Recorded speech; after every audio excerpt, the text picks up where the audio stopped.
In the heart of West Africa, where a nation battles shadows of insurgency and shifting power, a young military officer rises to command.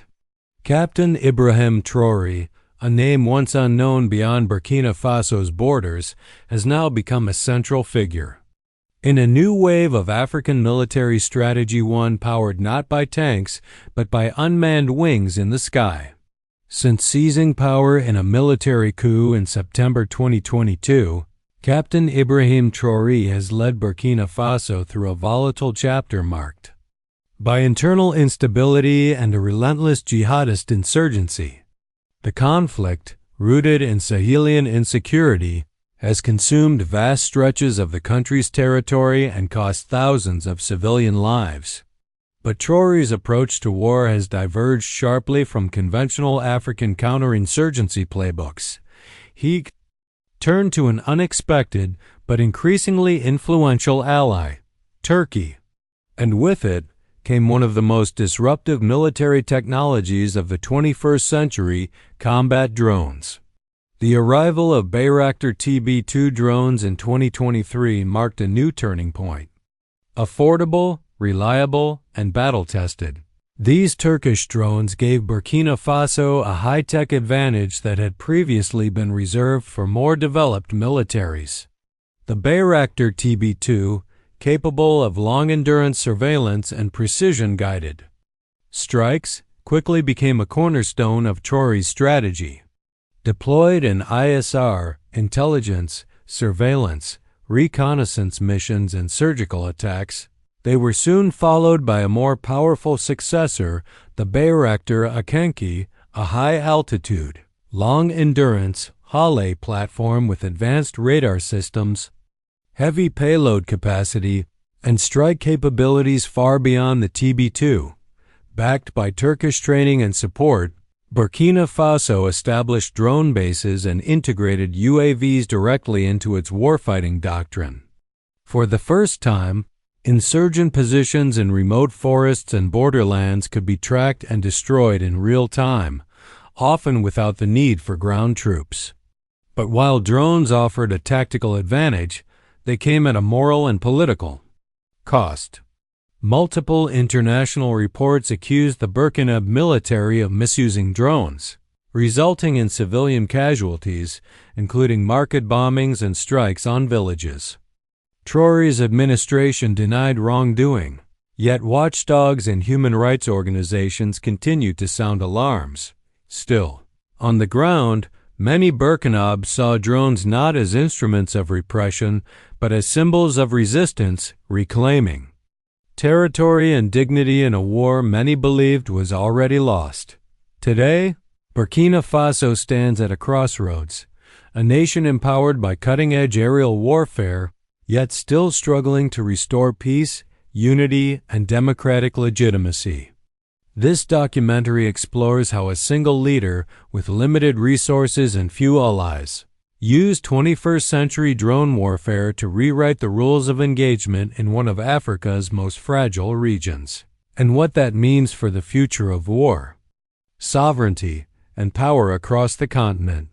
The Sahel region, stretching from Senegal to Sudan, has, over the last decade, transformed into one of the world's most volatile conflict zones.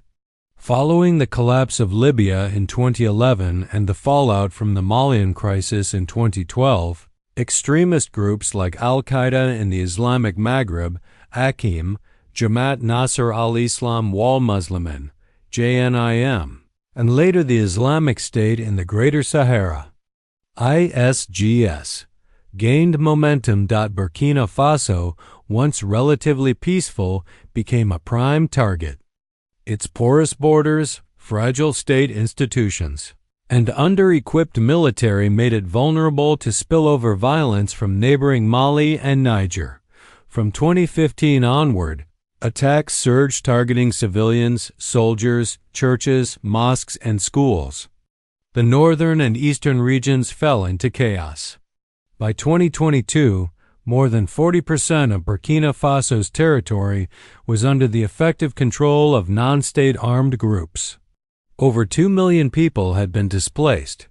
The government's grip was slipping when We think of war. We often imagine tanks, rifles, and ground troops. But in Burkina Faso, a quiet revolution is unfolding, one carried by wings, cameras, and missiles. Let's talk about the machines that changed everything, the Turkish Bayraktar drones. The Bayraktar TB2 isn't flashy, but it's deadly. And dependable? Built by Turkey's Baykar Technologies, it's a medium-altitude, long-endurance drone designed to do two things very well. Watch strike. It can fly for up to 27 hours non-stop, carry smart laser-guided bombs, and beam back high-definition video in real time. For Burkina Faso's army, which used to rely on slow ground patrols and blind guesswork, the TB2 is like giving them a sniper rifle with satellite eyes. It flies silently, sees everything, and can strike before the enemy even knows it's there. And it's affordable, costing 10 times less than a fighter jet, but often doing the same job more effectively against insurgents hiding in forests or deserts. If the TB2 is the rifle, the Bayraktar Akıncı is the artillery, unveiled in 2021 and deployed by Burkina Faso in 2024. The Akıncı is a high-altitude, heavy-lift drone that can fly twice as high, carry 10 times more weapons, detect targets using radar and artificial intelligence. Sequence can launch cruise missiles, carry out electronic warfare, and even operate in stormy conditions. It's not just a drone, it's a flying command center. The Akıncı doesn't just strike enemies. It finds them, tracks them, and commands other drones like a sky general.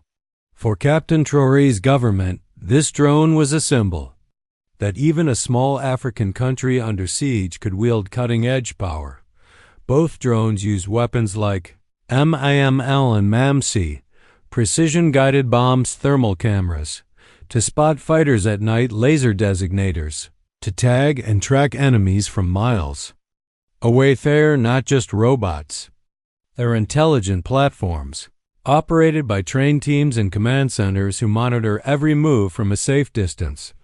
Insurgents hide in forests. They avoid roads. They don't wear uniforms. So how do you fight an invisible enemy? Answer: eyes in the sky. With drones, a single operator can watch an entire province. A commander can call a strike in seconds instead of waiting for air support. Small squads can clear villages with drone overwatch from above. In this new war, the drone is not a support tool, it is the front line. In Burkina Faso, the war isn't just fought with boots on the ground. It's waged from command rooms, tracked on glowing screens, and executed with precision from thousands of feet above. Welcome to modern warfare in West Africa, where drones are not the future, they are the present.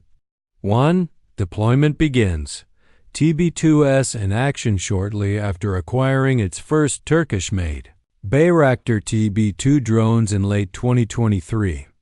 The Burkina military wasted no time integrating them into active combat operations. At a newly constructed airstrip near Ouagadougou, a dedicated UAV command and control center was established, staffed with Turkish-trained Burkina drone operators, analysts, and strike planners. The center became the nerve hub of Burkina Faso's drone war. The TB2's primary role was ISR intelligence, surveillance, and reconnaissance. These drones could silently fly for over 24 hours, scanning vast territories, identifying enemy positions, camps, vehicle convoys, and even movement patterns of insurgent groups. This gave the military a capability it had never had before: real-time battlefield awareness. 2. Strikes from the sky. Disrupting the enemy after weeks of reconnaissance, the first drone strikes were carried out in early 2024, targeting JNIM and ISGS strongholds in the Sahel and Est regions. Typical missions followed a tight operational cycle. The drone scanned a region for 6 to 12 hours, Once a target was confirmed, like a suspected insurgent gathering or vehicle convoy, commanders issued a strike order. A MAM-L guided munition was launched from the TB2. The drone hovered post-strike to assess battle damage and verify enemy neutralization.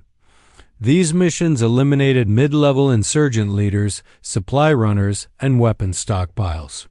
In some regions, militant activity dropped by 30 to 40% after successive drone strikes. "Before the drones, we didn't know where they were until they attacked us," said one Burkina officer. "Now we hit them before they reach the villages." 3. Psychological impact on insurgents. Presence of drones in the skies changed the psychology of the battlefield.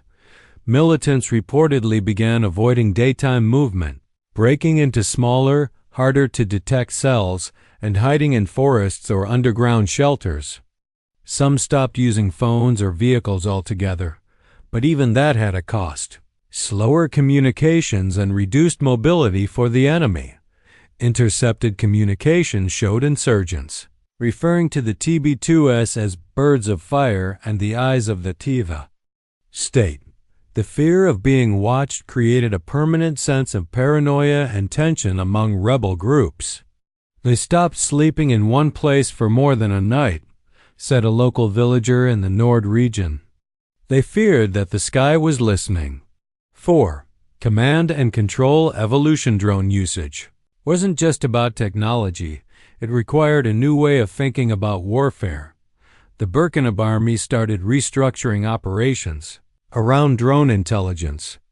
Night raids were planned using drone surveillance data from the day before. Roadside ambushes were avoided thanks to early warning imagery. Ground troops operated under aerial overwatch, with TB2s watching from above during patrols and convoys. A PV2s watching from an above, VD2s watching from above during patrols and convoys. ADD. New term entered military vocabulary: coordinated strike grid deployment. It meant combining drone feed with on-ground intelligence to ensure fast, targeted, and minimized casualty operations. This strategy began yielding significant results, particularly in eastern provinces like Tapoa and Kamanjari, where militant networks had controlled entire communities. In April 2024, Burkina Faso received its first 2 Bayraktar Akıncı drones, marking a major leap in capability.